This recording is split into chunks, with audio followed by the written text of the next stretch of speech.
Demario Davis, Pro Bowl linebacker, team captain for the Saints, joins Bleck Abdalla right here on Westwood One Sports. Demario, welcome. How are you? What's going on, gentlemen? Thanks for having me on. Absolutely. Good to see you. So we have the big game coming up on Sunday, the Patriots and the Seahawks. And we've been talking about it all week long. And I think one of the storylines we point to as we're watching this is like Seattle's defense is so impressive. Mm-hmm. And whether or not Sam Darnold can play the way he did in the NFC Championship game in the Super Bowl in the biggest spot. How do you view the Seahawks entering this matchup against New England?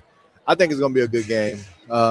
You got two really high-powered defense. They both have played well all season. Seahawks defense led by Jones in the middle. Patriots defense by Spillane in the middle, pending if he's able to shake back from the injury or not.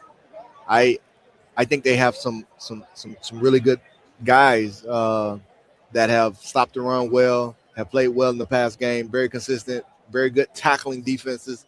Both of them can get out there a quarterback, and it's going to be a really good game. I'm interested to see which defense can really affect the quarterback. These quarterbacks have managed the games very well all playoffs, and I think both offenses will be able to run the ball very, very solid.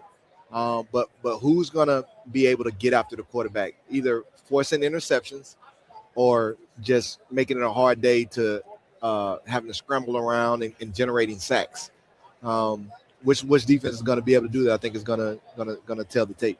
It seems like Drake May has taken a lot of sacks so far this season. He's taken 15 of them so far in the postseason. How do you key in on that? And especially on the left side where Will Campbell is on that offensive line, how do you key in on that specifically and make sure everybody's doing their job and not jump on that too much and not put too much emphasis on that? Yeah, I think, even though he's taking a lot of sacks, he's still managing the game. He's not forcing bad plays. Sometimes the best thing to do is just to hold on the ball and take the sack.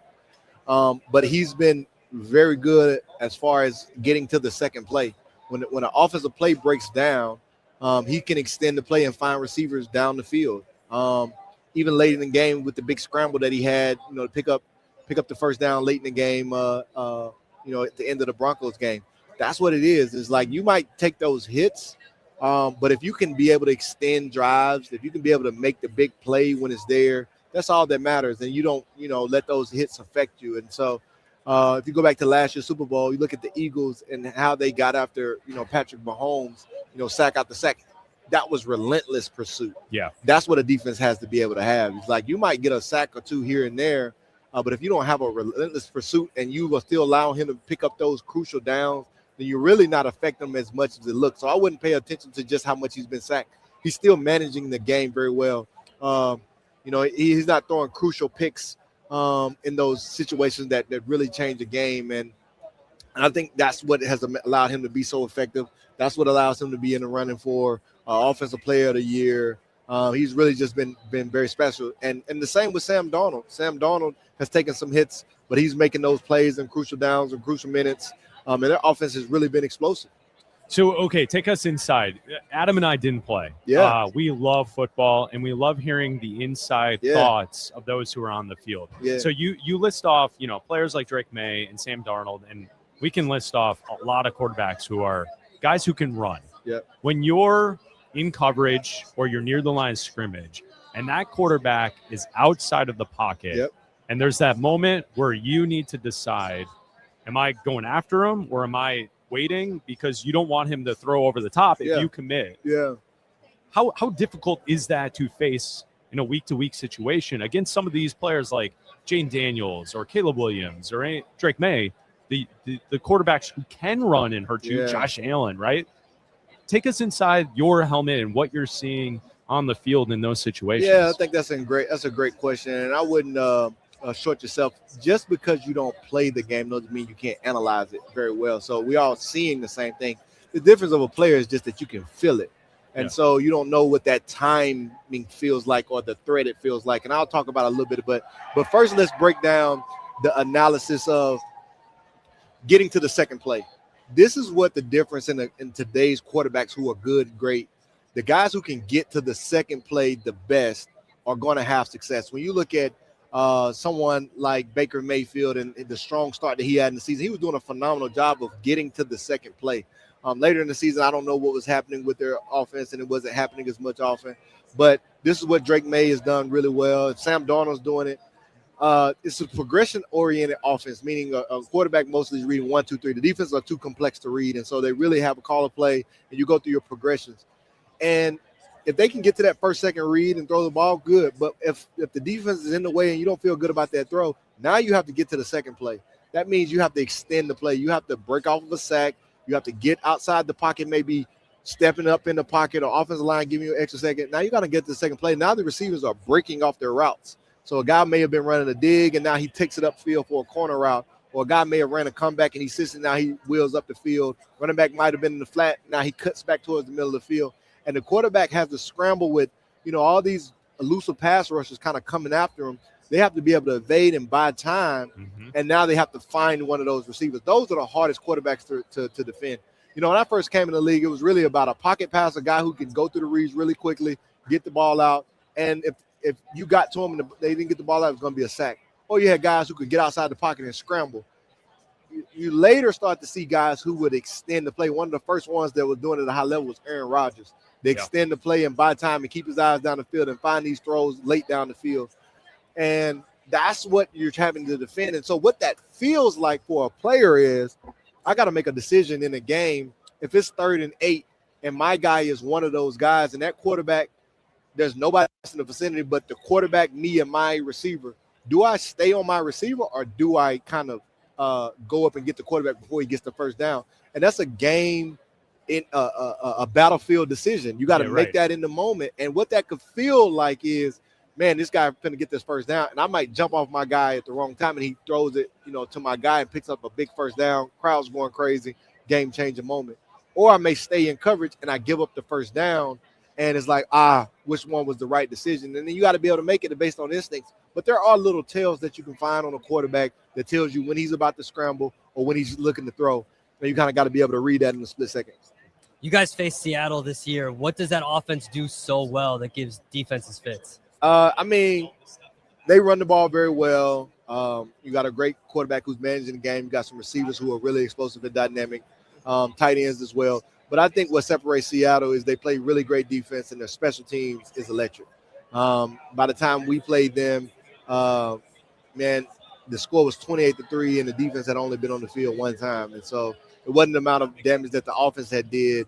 It was the special teams that really separated the game, and the defense, I think, had got a really big interception that took them, right up to the 3-yard line or something like that. Yeah, and a lot of that has to do with the game script and complementary football, right? Because you as mentioned, the defense was only out there once, but the score was extended. And that I would guess that as a player is one of those situations where you feel like you're not being helped by the other side, right? And I know it's one unit, but I would have to imagine in the game, you're like, again, okay, we're not going to have a shot here if this keeps going that way. You try to control what you can control. And so our job isn't to score points unless we create a turnover. Our job is not to control field position as a special team is. And sometimes the special team's hot, sometimes the offense hot and defense, and you need the other group to kind of help you out. And so when the game gets extended like that, our mindset is, how do we make sure that they don't get any more points? And how do we limit them on defense and give our offense as many chances as we can to kind of close the margin? And that's all you do is you just try to control what you control. You don't kind of point blame. You don't kind of shift to, well, our section is doing our job. It's like, nah, our job is to do our job no matter if we up 50 or we down 50. It has no bearings on what we're called to do. And so that was one of the great things about our unit is that we stayed together as a team, even in hardships. There was never any kind of blame or pointing the finger. Everybody was locked in and doing their job. And when the momentum turned, you could really feel it. And that's kind of what the culture is now. And you can feel that momentum on the uptick. The other side of the ball for you, Tyler Shuck came on great at the end of the season. How does his development change throughout the season? How did his leadership change throughout the season? Talk about his development throughout the year. I think it was unreal. He just kind of stepped into a really good situation. We were really battle tested early on. And it doesn't take anything away from Spencer Rattler. I think he did a phenomenal job in what he was being asked to do. He did a great job protecting the ball. We just weren't getting the wins. But in the back end of the season, our defense went to another level. They had made the switch at quarterback, and Tyler Shuck stepped in, and to his credit, he ran with it. He did a phenomenal job. He protected the football. He made some really great throws. He was really good at getting to the second play. He just kind of had that it factor and had the swagger, and it brought a lot of momentum to the team and to the city. I think he did a lot in that back end of the season that really put him in position to win Rookie of the Year. And if he takes that, he just continues to take that next step. We all know that the biggest growth is between year 1 and year 2. If he takes that next step, which I think he will, man, look out, really look out. And I thought it was incredible. I think he has a certain level of maturity coming into the game at 26 years old. He's played a lot of snaps in college. And so when he stepped in, he just didn't flinch. He had it all. Demario Davis hanging out with Bleck Abdalla here on Westwood One Sports. We've asked a lot of people this week their opinion on the Pro Bowl games. Yep. I missed the actual game. I get it. It's an exhibition for the fans. How do you think it went last night? Do you think that the concept of the Pro Bowl games is good for the fans? Do you like the way it is now? Man, I just love that our league is willing to try different things just to continue to advance our game.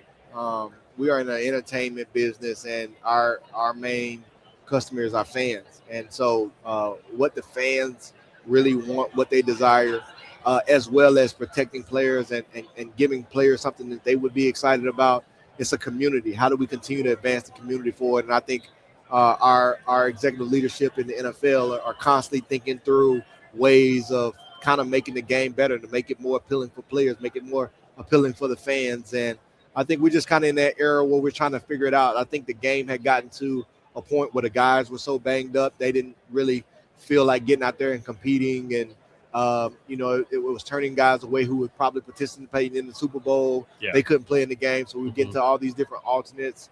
And I think they're just trying to figure that out, which is a complex thing. And I just applaud our front office, our executive team at NFL headquarters for constantly working through it. And they ask a lot of questions, and they're doing a lot of panels and trying to figure it out. And we've tried a lot of different things that I participated in, and I thought, it was good. But we're still trying to figure out what great looks like. We were talking about this earlier. We think that the change should be bring more game shows into it. Bring like Family Feud, bring Wheel of Fortune, Jeopardy. Do you remember Double Dare from back in the day? Yeah. Like that kind of do stuff. A Double Dare situation. Which one do you think you would be the best at? Any of them, man. I'm a gamer. Put me in. Put some video games in there. Which one do you think you would dominate at? No, I think, you can have like a little Madden tournament, but I think you got to have, like you said, game shows, more family shows that bring in a wider audience. Mm-hmm. It can't just be the football fan base, because essentially what you're making it is more than the game. And so you have to have people who are interested in more than the game. The fans of football get more than enough football. Yeah. Like, it's in the middle of the playoffs. It's only 1 week, and then the Super Bowl's happening this week. So you're getting more than enough football. But how do you expand it to a wider audience that would appreciate something like that? I think fans want more personality from the players. They want to know more about you guys. You know why? Just what they see on the field. Because you guys have helmets on. Yeah. And it's fun to see the personalities without the helmets on in a different setting. Yeah. I think that's what you want to see is, man, these guys are brilliant, man.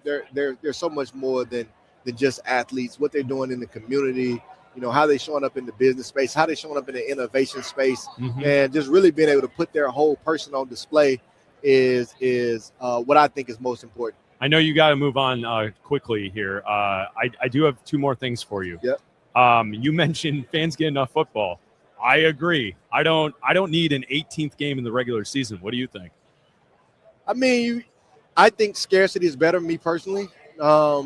It just drives the audience even more into the game.